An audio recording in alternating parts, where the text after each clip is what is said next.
Père éternel, j'accueille mon ami, toi. Sois béni, sois chéri, que le chérissement de Dieu vienne à l'intérieur de toi, se manifeste à l'intérieur de toi parce que Dieu est en toi. Que le chérissement de Dieu. C'est drôle, la meilleure image, c'est des fois l'enfant unique que la mère chérit trop, tu sais, des fois. Ou bien, t'as un petit chien. Puis ton petit chien, il est toujours dans tes bras, puis il dort sur toi, puis il dort dans la chambre. Des fois, il dort dans le lit, puis ton petit chien, c'est ton petit chien, ou ta perruche, ou ton serin. Puis tu chéris. On chérit beaucoup les animaux de compagnie. Puis on chérit les enfants ils sont petits. À l'adolescence, bon, ben là, ils veulent plus qu'on... Dégage la mère. Dégage. Oh, c'est comme ça. Il faut changer de façon de chérir, je dirais, à l'adolescence. Mais Dieu à l'intérieur de toi, pas à l'extérieur, pas dans les nuages. Bon, le royaume de Dieu est au milieu de toi. Par en dedans de toi, il y a une conversation, il y a des émotions spirituelles qui jaillissent, qu'on appelle le chérissement. Oui. Et ça dégage une paix et une joie de vivre. Et ta joie, nul ne pourra te la ravir, même si ça va mal. Oui. Le plus important, c'est de maintenir par, je dirais, ton hygiène spirituelle, ce chérissement qui est en dedans de toi. Oui. Tu lis la parole de Dieu, tu vas découvrir comment... Il faut faire attention, par exemple, parce que dans l'Ancien Testament, il y a des fois qui choquent noir. Oui. Regardez les épîtres, là, les premiers textes des messes des derniers jours, vous allez voir que, là, c'est écrit avec les images du temps, puis il faut être prêt pour lire ça. Voilà. Le père Régimbald, fondateur du renouveau charismatique au Canada, disait « Avant de tomber dans l'Ancien Testament, passez 30 ans dans le Nouveau. Juste le Nouveau Testament, c'est-à-dire les 4 évangiles et les épîtres, jusqu'à l'Apocalypse. » Oui, c'est ça. Restez là-dedans, parce que Jésus, c'est la révélation. Qui voit Jésus voit le Père. Alors, dans l'Ancien Testament, il n'y a pas encore la révélation, l'incarnation, le message du Christ, et surtout, la mort et la résurrection de Jésus, qui est la rédemption. Non, il faut rester là-dedans. Là. On est chrétien. On n'est pas juif, on est chrétien. Puis c'était d'époque, là, tu sais, c'est des affaires 3000 ans avant le Christ. Je les vois, lui. Bon, mais l'Église continue à nous en donner, et des fois, ça fait bizarre. En tout cas, dans les derniers jours, j'ai trouvé que ça faisait bizarre. Là. Dieu, maintenant, il était colérique. Là. Ouf. Il était fâché net. Là. Ah oui. Oui, un peu quand le père, nos parents à nous, pas peut-être toi, là, mais mon père à moi, c'est pas quelqu'un qui te passait la main dans les cheveux, là, puis qui disait « je t'aime ». Non.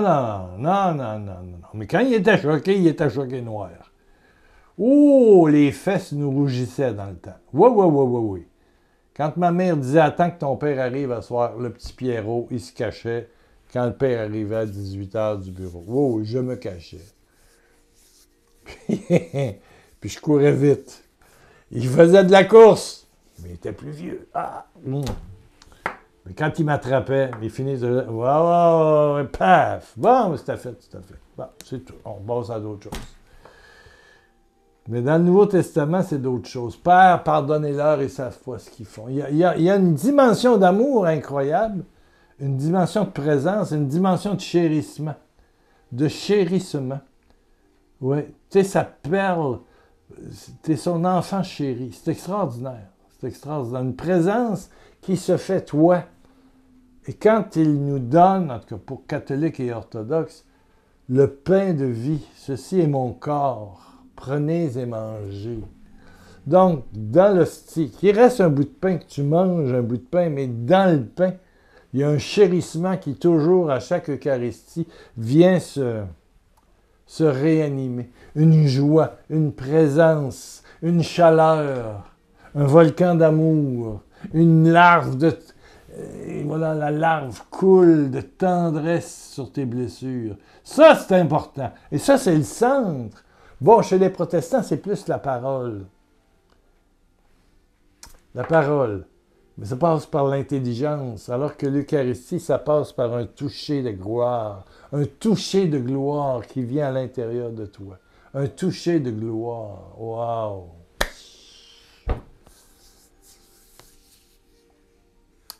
J'ai assisté quelquefois à des saintes scènes chez les protestants, les évangéliques. Ils prennent du jus de raisin, puis des petits bouts de pain, puis c'est dans une affaire en aluminium, ou ça. Puis... Et c'est fait vite. C'est fait vite.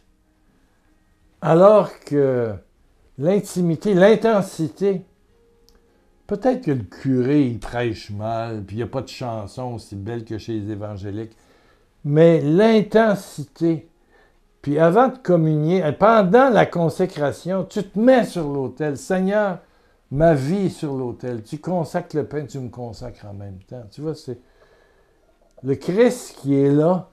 Ceci est mon corps, ceci est mon sang. C'est toi. C'est toi qui l'as porté. C'est toi qui es sur la croix. C'est ta souffrance qui est sur la croix. Puis après ça, il se donne à toi. Encore. Il est déjà là. Mais voilà. Ça devient ton pain de cœur, ton pain de chérissement. Ouais. Ton pain de chérissement. Et une joie, une émulsion jaillit. C'est extraordinaire. C'est extraordinaire. C'est extraordinaire. Puis, je me permets, écoutez-moi, là on est à 7 minutes, quittez pas. Vous savez que dans les jours qui viennent, il va y avoir la réplique du côté palestinien, du côté arabe, face à ce que a fait Israël en tuant les chefs de Hezbollah, puis de la Hamas, tout ça. Donc, il va y avoir des bombes qui vont se tirer d'un côté puis de l'autre. Est-ce que ça va s'enflammer ou ça va arrêter? Je n'en sais rien, mais au moment où je parle, il n'est pas encore midi, c'est le matin. Je vais écouter les nouvelles en France. C'est là qu'on trouve le 64 minutes. Je vais essayer de... J'ai hâte de voir qu'est-ce qui se passe. Mais ils ont ma prière. Pour qu'on passe de l'Ancien Testament, qui était œil pour œil, dent pour dent. Dans le Nouveau, c'est Jésus qui dit « Père, pardonne-leur, ils ne savent pas ce qu'ils font. » Moi, dans le conflit en Israël, c'est épouvantable ce qui s'est passé au début, l'attaque du festival rock, là, puis ils ont tué, massacré, tout ça. Et j'ai des détails par des gens juifs que je connais. J'ai une amie juive, sa fille s'occupait de la reconnaissance de corps mutilés. Ah, c'est épouvantable. Puis après ça, Gaza, c'est tellement petit qu'ils ont creusé des tunnels, mais ils ont mis toutes leurs affaires importantes puis leurs armes en dessous de quoi? En dessous des hôpitaux, des écoles, des ci, des ça, des... Donc, ils se font des boucliers humains. Ils savent qu'Israël, ils sont capables de... Ils se font des boucliers humains. Puis il y a des gens qui meurent pour... Je ne peux pas donner raison ni à l'un ni à l'autre. Je peux juste dire paix, paix, paix, paix. Vivons la nouvelle alliance, vivons Jésus. Jésus qui est venu amener la paix, la réconciliation des cœurs. Ça, c'est une bonne chose à prier actuellement. Oh oui. Puis la paix en Ukraine. Eh mon Dieu. Il y a de la politique, il y a des intérêts immenses derrière tout ça. Ah! Et puis au Congo belge, Kinshasa. Ah! Aïe, aïe, aïe, aïe, aïe, aïe, aïe, aïe. Elle doit être drôle, tout ça. Oh, il y a un autre pays, là, que le premier ministre est parti hier. Là. 100 morts, 200 morts, à Londres, au Royaume-Uni. Ah, c'est pas beau. Alléluia. Hier, j'ai reçu un courriel, quelqu'un qui demande « Prie pour ma grosse orteil. » Elle s'est frappée. La grosse orteil enflée. Puis la grosse orteil, elle va désenfler. Peut-être qu'il faut que tu mettes ça dans l'eau, avec un petit peu d'eau de javel, ou tu mets de la glace, un onguent antibiotique, puis quelque chose, ça va prendre 2-3 jours. J'ai répondu « Je ne prie pas pour ton orteil. » Bêtement, elle me répond après ça, elle me renvoie un mail en disant « Moi, je prie pour toi. » Oui, moi, je prie pour toi aussi. Et j'ai prié pour elle. Mais son orteil n'est pas capable actuellement. Je m'excuse. Des fois, je suis bête. On dit bête au Québec. Des fois, je suis cinglant. Cinglant. Prier pour un orteil quand je vois tout ça, là, ouh. Prier pour elle, oui. Et je l'ai fait. Et devant Dieu, il m'entend, je l'ai fait.